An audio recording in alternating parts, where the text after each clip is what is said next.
Hey everyone, this is John from EastCoastArmory.com, and I'm here today with a 1/6 scale model review video for the 1/6 scale German World War II MG42 MG.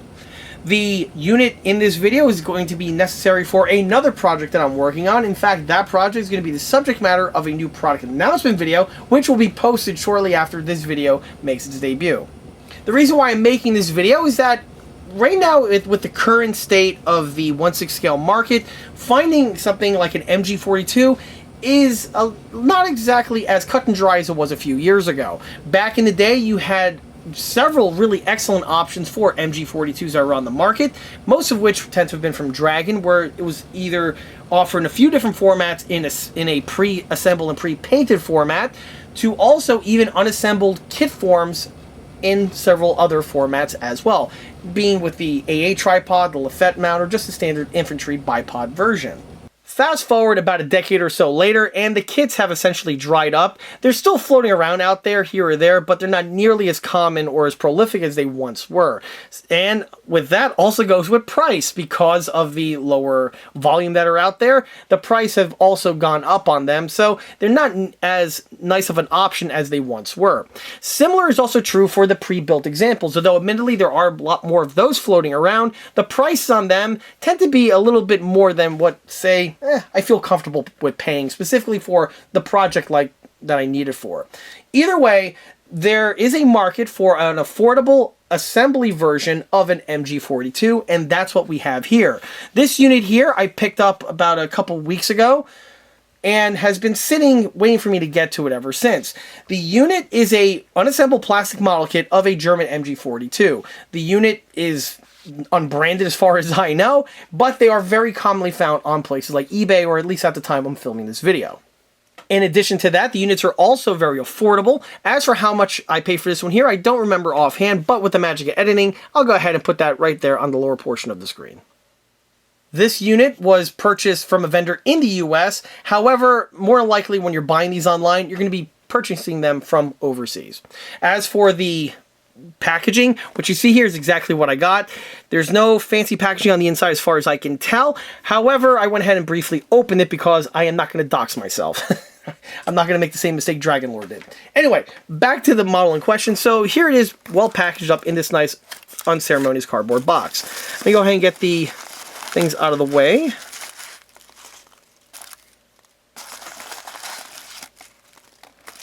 And we have a nice little business card here from the vendor. So, nice little shout out. If you're interested in purchasing these sets or see if he has any available, I recommend reaching out to this guy. He's a good dude. Alright, with that free shameless plug out of the way, let's go ahead and get to the actual contents on the inside. Alright, so with the box out of the way, the unit was shipped here in this bubble wrap packaging. Let's go ahead and dump this out. So the entire unit is just shipped in this Ziploc baggie over here, which is more than suffice for the purposes that I need it for. No fancy box art, none of that to go along with it. What you see is what you get. Everything is molded in injection molded styrene of one flavor or another. And we do have a little bit of flexible material over here, which is the ammo belt. The ammo belt, I'm not going to lie, literally looks like a knockoff of the Dragon 1/6 scale MG42 ammo belt. And if anyone's ever handled one of those before, you'll know exactly what I'm talking about. It's actually nice that they rendered it in a flexible material. Again, this is something that may seem like a no-brainer, but you'll be shocked to find out several kits out there actually don't do that. A lot of times they're molded in just standard flat plastic. Like the I Heart Kit SG43 comes to mind, where you actually have to heat the stuff up in order to sculpt it a little bit. But that's a topic for another video, which I actually did a couple examples of and can be found on the ECA channel. Another shameless plug out of the way. Alright, so here we have some units here. We have the front end, which is of course the most iconic portion of the MG42. We have the barrel itself. It is drilled out on the end, which is nice. However, the hole here is not, and from what I understand, that should be perforated. The geometry is also a little off. I think these are squared off. They're not rounded like that. We have the top cover. It has the cam track over here. built, everything is integrally molded in, as are the feed paws, or most of the feed paws. There are a bunch of other parts in this bag here that I'll get to in a second. We have here the receiver, which is in a 2-part assembly. Receiver looks pretty good. It does have the basic detailing for the MG42. It's a little bit of flash over here, but that's easily taken care of. This appears to be the opposite side of the receiver. We do have those rail sections, or the rivets that hold the rails in place, integrally molded on. I believe the ejection port is solid. Yep, it's solid. But remember, on the real one, there's a door in this section over here, so it's just rendered in the closed position. Here we have the runner here containing all the brown stuff, which would include the buttstock as well as the pistol grips. The buttstock is representing a wooden one here, so you have some faux wood grain texturing and molded on. Not sure if I'll keep that, if I'll sand it nice and flush and transform into a Bakelite stock, which is probably what I'm going to do. The grips themselves are Bakelite on the real ones, and the detailing here are pretty good. They have the serrations, the fasteners, and some other little doodads on there. This runner here contains some other accessories. I see the rear sight. I believe that's the hatch for the, or part of the hatch for the barrel lock. That is for the tripod, if I'm not mistaken. And as for this cone over here, I'm pretty sure that's your booster cone on the muzzle. By the way, it's my first time ever seeing one of these, so I'm just rolling off of the fumes from what I know about these things. Let's see what we got here in this parts bag. Okay, so in the parts bag, we got some other bits of equipment. We have the legs for the bipod itself, the feed tray, charging handle, the mount for the bipod, and this is the actual door that swings open from what I mentioned before. As for what this thing is, I'm pretty sure this might have something to do with this door. But again, we'll find out as the build goes on. We have here a nice little nameplate saying it's an MG42. For me, this is completely worthless, but hey, they give it to you. Alright, so here's the assembly instructions right here. And it's a puzzle, not a model kit. So, alright. The puzzle, or the instructions themselves are very, very straightforward. And what you see is literally what you get. So, that's a bottom, that's what that's for. It's the bottom portion of the charging handle. Okay, that makes sense. And there she is. No frills, no more, no other nonsense. And on the back here, we have a bunch of other units in the series. They do have several other weapon sets available as 1/6 scale models, from the M16A4 with the 203, 2 versions of the AK-47, the Barrett M82, the QZB Bullpup, a EBR version of the M14, and obviously this is the MG42. I think that's that Desert Tech thing. It's like a bullpup bolt action. And no 1/6 scale collection be complete without a M134 minigun with a chainsaw type setup. Because why wouldn't you? All right, so now we have all that on the table. Let me actually dive into it. So first thing I want to notice is that the plastic is this black. It's not like the highest quality plastic, but it's far from the poorest. It's just your average Chinese type plastic that we've seen. And it's more than suffice for the job at hand. So from here, I'm just going to go ahead and assemble the unit and get it up to the next step, where I'm actually going to make some modifications to it to improve the accuracy and detailing a little bit. Moving forward a little bit further takes us to the point we're at now, where the model's construction is essentially completed. The stock components have all been assembled and fitted to their appropriate locations, well, sans the grips, and the detail modifications have also been made to it, polishing it up to the condition that we have here. From this point onward, the model is going to slide off into paint and weathering, but before I do that, let's go ahead and take a look at what the model gave you, as well as also with several of the detail adds that were made to it to polish it up. Okay, so starting from the stock and moving our way to the muzzle, first, the stock is not yet glued in place. Obviously, this is done for painting reasons, and once the unit is fully painted and weathered, it will be easier to install it at that point, as opposed to trying to paint around it. With the stock now removed from the receiver, you get a better idea on what the surface now looks like.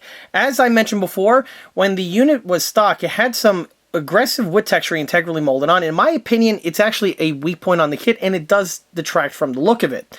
The stocks on the MG42s, even the wooden ones, are not nearly as wood grainy as the way it's depicted here on the model. So for improvements, I went ahead and just polished down the texturing. Now that the texturing has been removed, it's much more smoother and has much more of a appropriate look to it compared to the way it did originally. This was simply done with some fine sandpaper, and I just polished down the surfaces to the way we see it here. And I can already see you typing in the comments section, but John, the MG42 stocks were also made out of wood, and the answer is correct. Several of the stocks were wood. However, even on the examples with wood, the texturing of the wood grain wasn't nearly as rough as the way we saw it on the molded example here. So regardless if you're going to make it Bakelite or wood, it would really improve the model if you just forego the texturing and just polish it down. The one area where the texturing remained, though, are the serrations here on the rear section of the buttstock, and this is true to form, and there's nothing that needs to be done with that because it actually looks pretty good. From the buttstock takes to the receiver sections, and the receiver is comprised of about 3 or 4 parts that go together pretty quickly.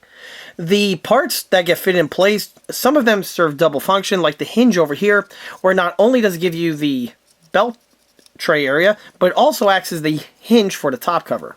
We'll be going over that more in a moment. Because of the 2-half assembly, there is a natural seam in this section to contend with. And for those who are not in the know, this area over here is kind of important to go ahead and polish away that seam. The reason is because this is your spent shell ejection port cover. The MG42 was just like with the MG34, and it's also, oddly enough, similar to an AR-15, where the ejection port has a dust cover fitted in place that automatically opens up when the unit is fired. It's different compared to the AR, where it's the BCG that actuates it. On the 42, definitely true for the 34, it's controlled by the trigger. When you pull the trigger, it pulls a little pin, and the spring pops the thing open. But either way, because of that, there is no seam found in this section over here, so this was polished away with my usual techniques, a little bit of super glue, a little sandpaper, and you're good to go. On the remainder of the bodywork, I didn't really remove the seam too much, and that was done strategically. Remember, on the real MG42, this is a steel stamping where it's a channel that's bent and folded to shape. And because of that, you will have a natural seam found on the top portion here of the receiver. So I basically just polished it down, but I didn't do a complete and thorough seam removal. And again, this was done by design. The one thing that did give me a little bit of trouble, though, was the charging handle. The charging handle, I have no idea how it's designed to go in place. The instructions are ludicrously vague, and I don't know how to Rubik's Cube the thing in place. So what I did was I simply just snipped it off of the remainder of the material and just glued it to the appropriate location here, and the piece is static. For the love of me, I looked at this thing far longer than I needed to, and I couldn't tell you how that charging handle slips in place. But either way, when you remove that material, once it's glued in place, the thing is good to go. And this brings us now to the top cover. Top cover here is stock. There's nothing really much that was done to this besides just some light polishing just to get rid of any burrs and things along those lines. The other thing I did was with a Dremel bit, I went ahead via the pin vise and I drilled out a hole here on this side and on this side. On the real unit, this is the locking tab that keeps the top cover locked to the receiver, and it's just a bent piece of sheet steel. And because of that, it has a hole running through it through and through. The stock one here was molded solid, so by just adding the little hole here, it's a nice, easy way to essentially polish it up and give it some extra detailing that it really needs. The piece, of course, is fully actuated, and it does lock up onto the model's receiver pretty well. And once it's in the open slot, this is basically the extent of it opening. It doesn't open up all the way, but it's more than enough for the task at hand. This brings us to this glaring bit of detailing over here. So you'll notice that I went ahead and fabricated the action spring that would be found on the inner portion here of the 42 receiver. On the stock piece, the spring is completely absent, and it's just an empty channel, which does hurt the look, specifically if you have the piece in the open position. The spring itself is totally just scratch built. I took some thin floor wire, I took a 3/32 steel rod, and I basically just made the spring by wrapping it around. Once the spring was fabricated, I carefully slipped it into this section over here after the receiver was fully assembled via this slot that we have right there. It's a little funny trying to slink the piece in, but I was able to get the piece seated fully, and the way you see it is exactly how it wound up. Once it's painted and weathered, this is definitely going to be a huge improvement compared to just leaving it absent. And with the location, it doesn't inhibit in any way the top cover locking in place. From the receiver, it takes it to the front end section. This is where the majority of the work was needed in order to get this thing polished up to the way we see it here. Starting with the bipod, nothing going on over here. This thing is totally stock and goes together pretty easily and effortlessly at that. So I'm just going to temporarily take it off for the time being. As we saw before, the front end section was essentially a single piece molding, which is good. It does have a natural seam in this section over here from that I see on real variants, and so I didn't mess with that on this one here. Just polished it down slightly with some sandpaper just to smooth it just a little bit. The rear sight also went on without any sort of problems and just plugged in place. Just when you're installing it, make sure you put it on the correct location. It could easily be put on in reverse, and you don't want to be that guy. The most amount of work required on this model was indeed with the front end section, and this corresponds with the quick change barrel feature that the kit does have. For those who are, again, not in the know, one of the coolest attributes found on the MG42, and by extension the MG3, is with its quick change barrel feature, where if you're shooting this thing and the barrel begins to overheat, without any sort of tools, you could quickly hit this little latch here, swing this plate open. This simultaneously unlocks the barrel extension and pivots the whole unit out of the way so that you can grab it, pull it out, and throw in a fresh one, close the hatch, and then you're good to go. Again, really slick system, and it's one that is built into the model. However, for some reason, the designers of this kit misunderstood how that works. China gonna China, I suppose. And what they did was they did make the functional hatch. That's great. And they did make the unit pivot. Unfortunately, they inverted it. And what I mean by that is that when you open this thing up, instead of it opening up this way so that the barrel can swing out of the way so you can grab it, they did it in reverse where it's hinged here at the barrel extension and the front section tilts outward. I could easily make a joke about made in China right now, but I'm going to refrain myself. Anyway, why this is relevant is that this has detrimental effects to the piece's accuracy. Because of the hinging nature on the barrel extension, there is a big unsightly hole molded into the top and bottom portions here of the front section. And the barrel extension literally just plugs into that, so you have a big ugly hinge here. Then, because the front end needs to pivot outward, they had to reshape the front section here of the cooling shroud with a squared off edge that has plenty of clearance for this front section to pivot outward. And obviously, these concessions here really do hurt the look of the model immensely, in my opinion. It's to the point where I just couldn't live with it. So, this was something that was going to bug me. Fortunately, though, it's not something that's undoable or not fixable. So that's the good news. And on this model over here, not only was I able to repair and revise these incorrect locations, but I still have the accuracy of the piece still being functional and being functional in the correct way. So if I go ahead and hit this latch over here, you can see that the plate hinges open. And look at that. I have the barrel extension with the barrel. I can just yank it out without any sort of problems. And it hinges out in the appropriate direction. Quick instant replay. There you go. And for anyone who has this model or seen these online, this should be very noteworthy because it would be pivoting this way, and that's just crazy. So, with the piece, or I should say with the barrel removed, now we get to look at the section better. So the first thing I did was I plugged up those two holes over there with some scrap sprue that I had in the recycle bin. Went ahead, found a sprue that was the exact same size of the holes that were molded in, glued 2 chunks of plastic on these sections. Once the super glue set, I went ahead and polished them down inside and out. Just a little bit of body work with some thick super glue and some sandpaper was all that was required in order to polish everything down to the way you see it here. Once it's painted and weathered, these two areas should blend in perfectly. The most amount of work was on the front section. Because on the way the front area is, we do have this little tapering area over here. towards the front area. And on the stock one, again, it was just a big rectangle. So in order to sculpt this, I went ahead and took some masking tape. I stuck it into this section here where it needs to go. And with a pencil, I went ahead and just scribed. I went over these areas over here, and I was able to relief draw where the inner recesses are. Once I had that, I was able to draw the correct geometry here of the front section of the shroud. Once the tape was removed, I stuck it to a piece of styrene, cut it to shape, and then carefully whittled it down to the shape that we have here. Then it was glued to this front section, and then after a little bit of super glue and fine polishing later, the piece is the way you see it. This here alone greatly improves the look of the piece and really makes it more or less on par with its dragon counterparts. The other thing to mention involves the barrel itself. So the first thing I did was on the barrel extension here where the original pegs were molded in for the hinge. They were removed and those areas were then drilled out to the way we see it here, which is, again, more in tune to the real one. The other thing to mention is some slight seam polishing found on the section itself. With the way it's molded, there is a mold line found each side here, and this was just polished down with some sandpaper. There was also a knockout marker too. Fortunately, they weren't recessed in too much, so just some hand polishing was all that was required. No putty or glues were needed for that. The front section here was drilled out, as you can see, just giving the piece, just again, a little bit more accuracy.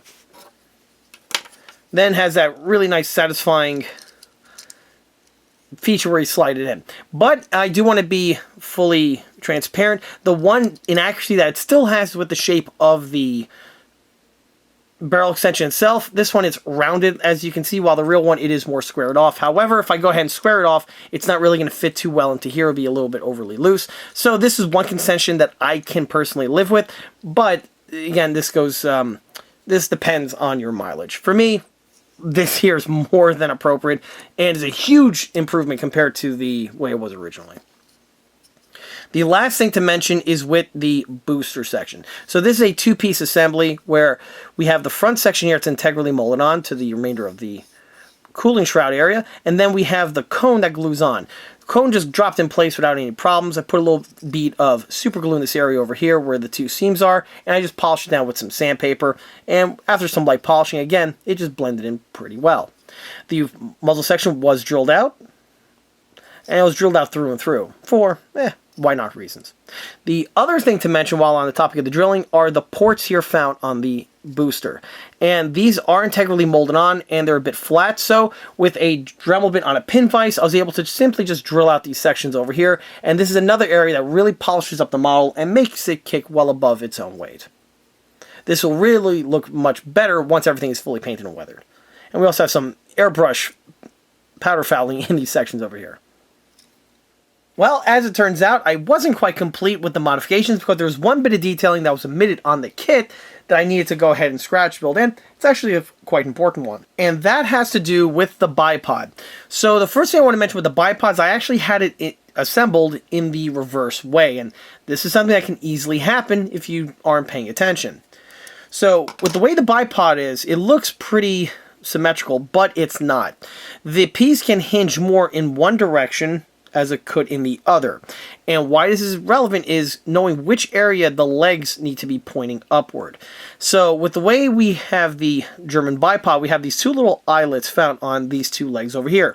On the real one, these are actually what's used to lock the piece in the closed position when it's in the storage mode.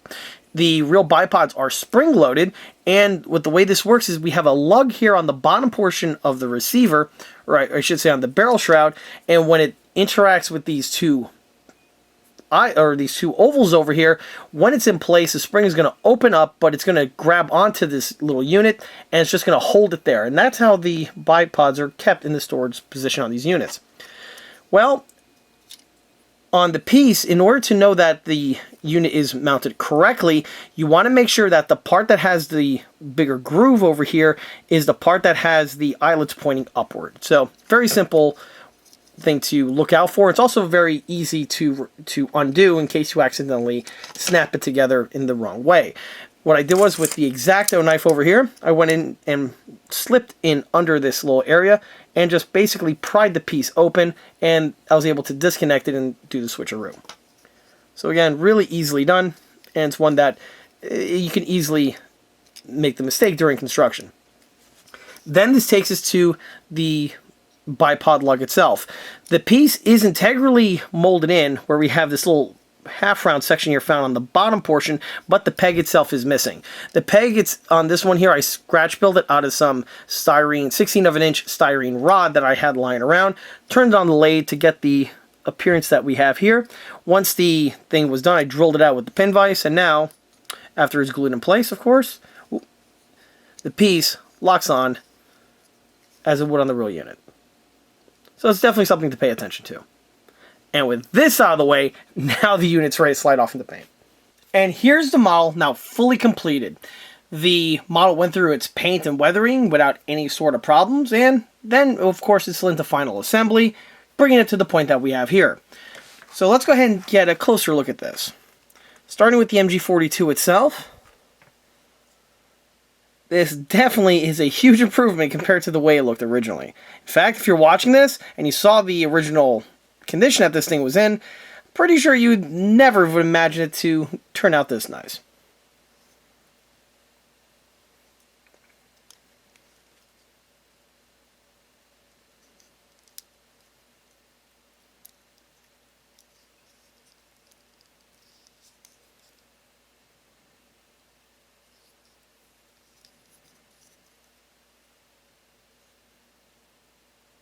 So, starting with the paint work, the model is painted in the usual format that I paint my MGs, which would first be a coat of El Cheapo flat black spray paint.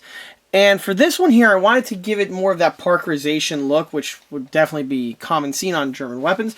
And so I gave it a dusting of diluted Tamiya NATO black. And then once that's set, dry brushing was able to accomplish the rest.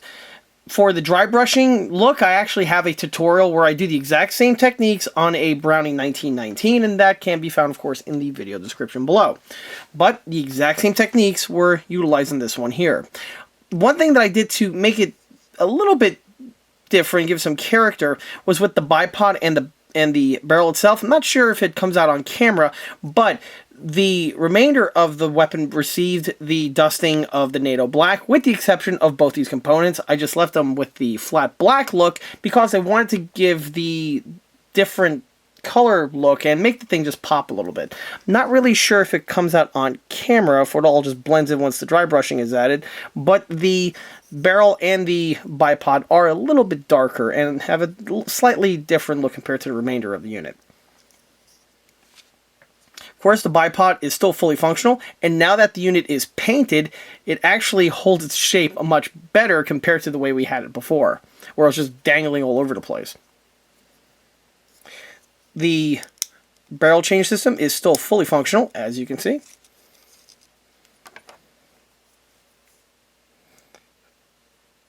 The dry brushing weathering was done obviously to the sections, and then a little bit of airbrush powder fouling was done right here on the muzzle end, because yes, these things would most certainly have powder fouling.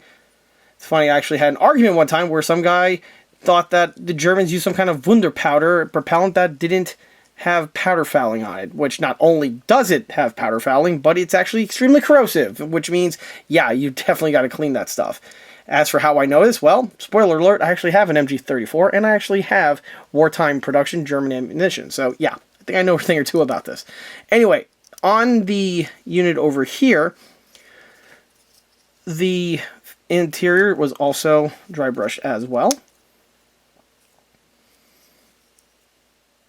As you see with the spring in place, it looks much better compared to leaving it absent. To improve it further, I could have also fabricated the bolt and the bolt carrier, but for the purposes that this thing is going to be displayed for, that detailing just isn't necessary, but I'll just throw that out there as a data point in case anyone out there has one of these and wants to improve it further. Oh, going back here to the top portion of the receiver, that hole is completely obliterated, and you would have never guessed that it was there on the top, nor on the bottom. And also on that note, you can see here the front portion, and it definitely looks the part. Much, much better compared to the way it was with the kit original. Same is also true for the drilled out sections here on the ports. And yes, the powder fouling was added to both the muzzle section and to the ports themselves. Again, another area where a lot of people out there, when they're weathering these things, they don't realize that, yes, flash and propellant gases come out of this section here too. It's just with the way the thing works is a booster section, the barrel reciprocates, and there is a poof that comes out of here when you're firing these things. So when you're weathering them and you're doing the powder fouling, you want to be sure to add it to the muzzle and also to this area as well. Just a little toots here or there of Tamiya flat black was all that was needed.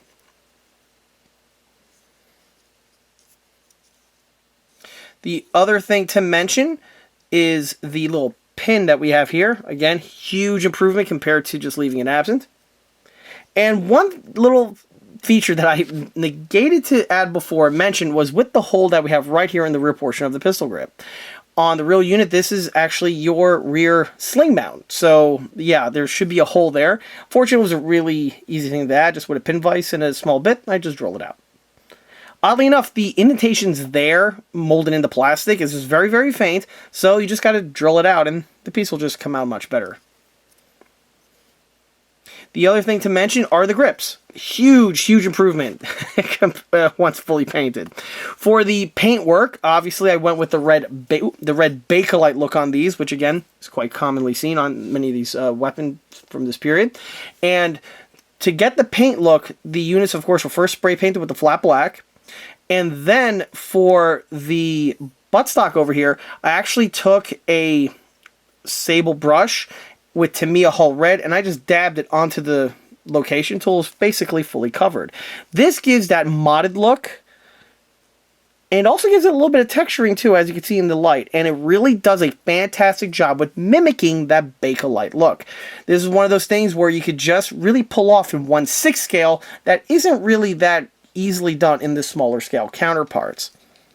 You can give it a shot, though, and see if it works out for you, but definitely in 1/6 scale, it becomes much more appreciated.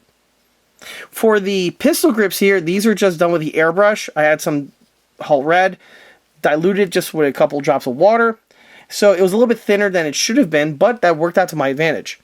Because, in essence, it kind of did a similar paint pull like it did on the stock over here with the brush, and it just came out absolutely perfect. The only other thing that I did was after, or I should say during installation, the holes are a bit snug on the molding, specifically after the layers of paint build up. And so with a pin vise, I just drilled out these sections here with a 5/32 or 3/32 drill bit, something along those lines. Either way, I just widened the holes just slightly, and this allowed the grip panels to slide directly in place. Also be careful because there is a little bit of a knockout mark on the inner portions here of both the grip and the panels themselves. Like I mentioned before, they can inhibit the installation because there's like a little bit of flash on there. Just a little quick swipe of a X-Acto, and that takes care of that. Once nice and flat, the pieces just drop right in. On the grips themselves, you want to be sure to paint the fasteners, or these two little slot screws found on the two sections here. This is what holds the grip panels in place on the real one. Hopefully it comes out in focus right there. Perfect. And also, don't forget about the little button over here. I believe that's the safety, if I'm not mistaken. It's a little crossbolt safety. And that would be the same color of the weapon itself. So in this case, flat black. For the screws, I also went with the flat black approach. I just can't stress enough just how awesome they look and just how much color it gives the unit compared to either just painting it all as one piece or forgetting to paint them and leave them with the stock orange color that these things were originally molded in. One last thing I want to mention is with the leaf sight. You can see I went ahead and with a swipe of silver paint, I added the sections over there on either side. This is something that I have seen on several of the MG42 sights out there. Sometimes they're overpainted, sometimes they're just left in their parkerization, sometimes they actually scratch off or mill off the coating on them, leaving for a reflective surface that you have there. Either way is accurate. I just went with this approach because it just, again, gives it a little bit nicer of a color pop.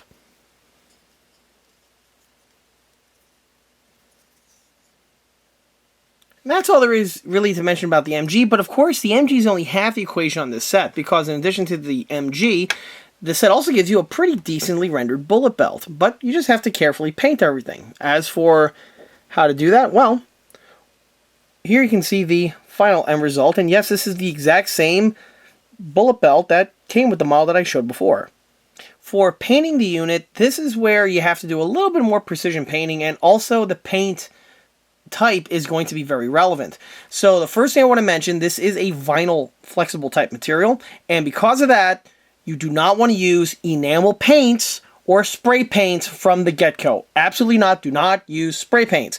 For anyone who watches my 1/35th scale model content, it's the exact same thing that I mentioned for the single piece vinyl tracks. A lot of times, spray paints can have a detrimental effect on this material. Either over time, the stuff will dry rot on you and dry up into oblivion, or the pieces may even melt or have a really negative reaction with the chemicals in the paint. So, to play it safe, do not use spray paints on your single piece vinyls.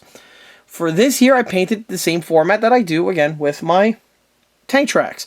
I painted the entire thing for a primer with Tamiya acrylic flat black. Once the flat black was thoroughly added to the surfaces, then I went ahead and switched over to the enamels. The enamel paint that I used was for the metallic objects, i.e. the brass and the projectiles. For the brass, I utilize a gold leaf paint. It's something that's found in craft stores. It is an excellent product. I've utilized it for years for projectiles and for other things, and it does the job perfectly. It really does a good job with mimicking brass. Even though it's labeled as gold, the color itself does a really good job with mimicking brass. You can see it right here on the casings themselves. When you're painting the casings, be sure you want to paint both sides, of course. You want to paint the top side and the bottom side, so you have the whole brass to the grass type thing.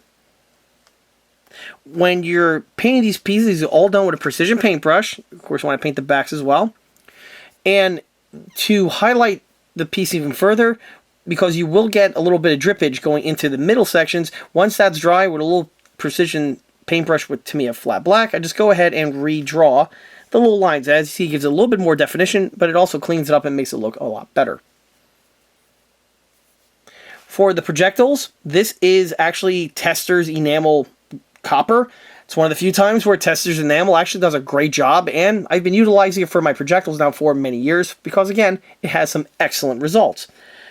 As you can see, it looks just like a full metal jacket, so that's exactly what you want. When you're painting these, you want to make sure you paint them appropriately where you know where the projectile is and where the brass casing is. This is something that a lot of people out there may not realize when they're painting these things. So that's definitely something you want to just be aware of. Fortunately, these days, you just Google everything and you could have a good reference right there at your fingertips. The other thing to mention is the belt itself. These are a push-through type belt. They are metal on the real units, so like a thin or hard, like a hardened steel, I think. It's like a very thin sheet metal. It's not aluminum, I think they are steel. But either way, they have this black coating on them, so just the flat black does a great job with that. When you're painting them, remember that the belt itself, it's not like the linked belt like we see on American weaponry. For the German belts, they have a longer back to them because they hold the rear portion of the cartridge where it snaps into that rim over there. This detailing is integrally molded on, but you have to be careful when you're painting. It's just a little swipe with a paintbrush is really all that's required, and after a while the pieces turn out quite well because you get used to the little brush stroke that gets applied. This again is where paint thickness and your quality of brush are going to make or break you. If both of those are dialed in, you will have some excellent results. So to play this video out, the last thing I want to do is to compare and contrast briefly this essentially El Cheapo MG42 in 1/6 scale with, say, one of the best options that I personally think are on the market, and that is the unit from Dragon. This here is an OG Dragon MG42. I believe this one came with the auto figure that had a ton of stuff with it, and of course one of the cooler aspects was his MG42. The MG42 has been in the collection now for quite some time. We have this old rubber band over here that has just dry rotted on the piece. This was just to prevent the poor cover here from flopping open, which it kind of did that often. That's one thing on the Dragon piece.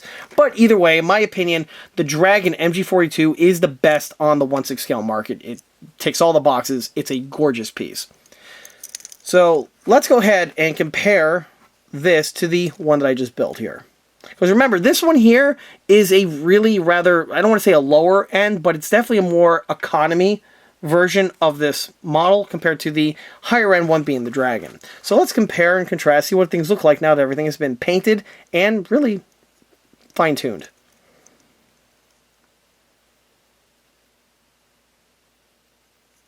Two seem to be measuring up quite well. Admittedly, the Dragon one's a little bit more refined. The other one here is a bit, I don't want to say, it's just a slightly, not chunkier, but just a little bit overgrown in certain areas. But slightly, not by much, but like for instance, like the top covers here. You see that the Dragon one's just a little bit thinner or more narrow compared to the counterpart. But again, still does the job quite well once everything, with all things considered. You see how the front ends here, how they stack up.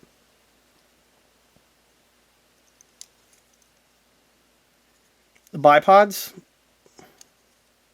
almost identical, frankly, for all intents and purposes. They do not look like they copied the Dragon bipod, though. It looks like all original tooling.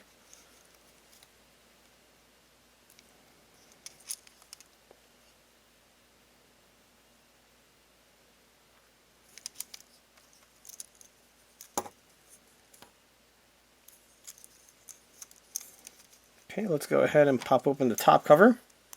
This is where the Dragon kit, again, just shows its refinement just a little bit more compared to this new version. The top cover opens up much better, and we do have, admittedly, better detailing here on the inside. The spring is a plastic piece that Dragon goes ahead and paints to look like this here, but they do have the rear section here of the bulk carrier. Compared to this unit over here, again, I added the spring on the inside over here because it was completely absent or omitted on the model. And you can see the feed pod mechanism. Again, it's there, but the Dragon one's just a little bit more refined.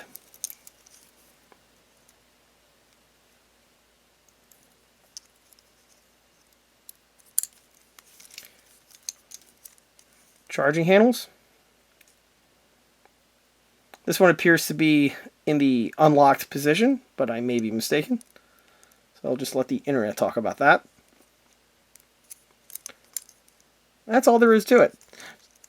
And in the end, I really dig on how this kit turned out.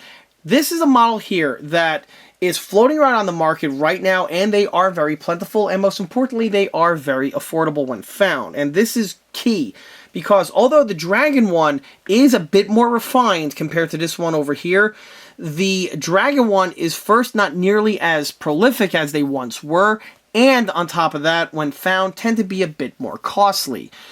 So if you're in a pinch and you're looking for an MG42 for one reason or another in 1/6 scale, either you're trying to do a figure display or you're trying to mount it on top of a vehicle for anti-aircraft usage, then this one here is definitely one to check out.